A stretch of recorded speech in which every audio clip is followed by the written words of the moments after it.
প্রিয় ওসমান হাদি, তোমাকে আমরা বিদায় দিতে আসি নাই এখানে।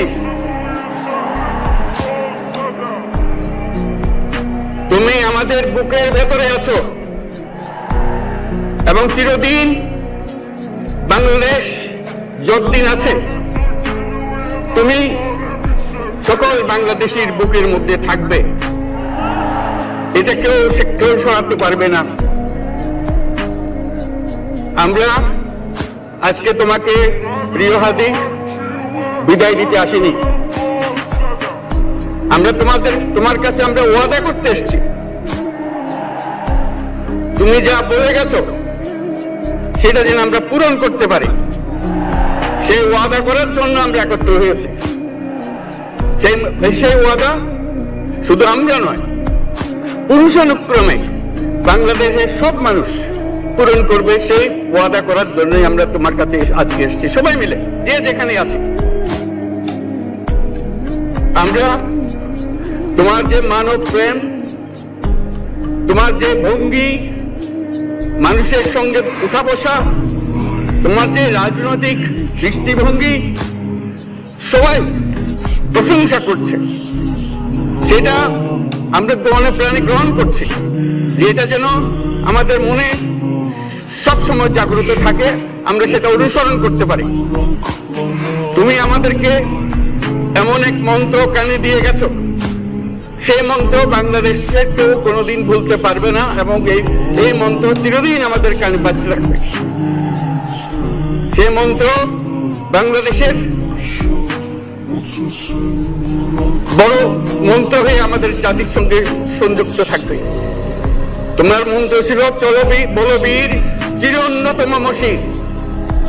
এই উন্নত মমশিরের যে মন্ত্র তুমি দিয়ে গেছো, সেটা বাংলাদেশি সন্তানের জন্মলগ্ন থেকে যতদিন সে বেঁচে থাকবে নিজের কাছে বলবে চল বলবীর চির উন্নত মমশির, আমাদের শির কখনো নত হবে না।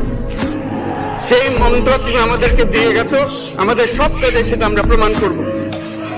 আমরা দুনিয়ার সামনে মাথা উঁচু করে চলবো, কারো কাছে মাথা নত করবো না। সেই মন্ত্র তুমি আমাদেরকে দিয়ে গেছো, আমরা সেটা পূরণ করে যাব।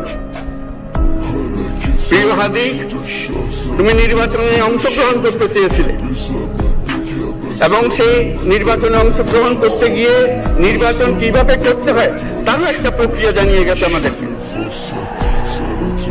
সেই প্রক্রিয়া যেন আমরা সবাই মিলে গ্রহণ করি, যে কিভাবে প্রচারণা কার্য চালাতে হয়, কিভাবে মানুষের কাছে যেতে হয়, কিভাবে মানুষকে কষ্ট না দিয়ে তার বক্তব্য প্রকাশ করতে হয়, কিভাবে বিনীতভাবে মানুষের কাছে আসতে হয়, সবকিছু তুমি শিক্ষা দিয়ে গেছো।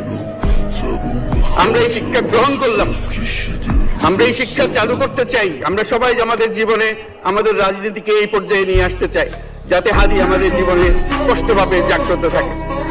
হাদি, তুমি হারিয়ে যাবে না, তুমি কোনোদিন কেউ তোমাকে ভুলতে পারবে না।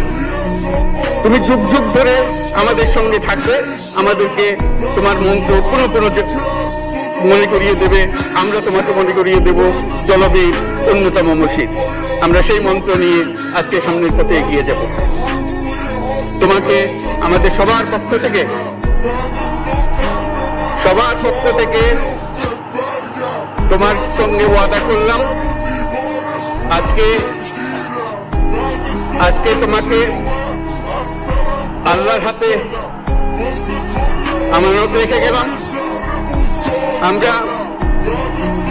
আমরা সব সময় তোমার কথা স্মরণ রেখে জাতির অগ্রগতির পথে চলতে থাকবো। ধন্যবাদ সবাইকে।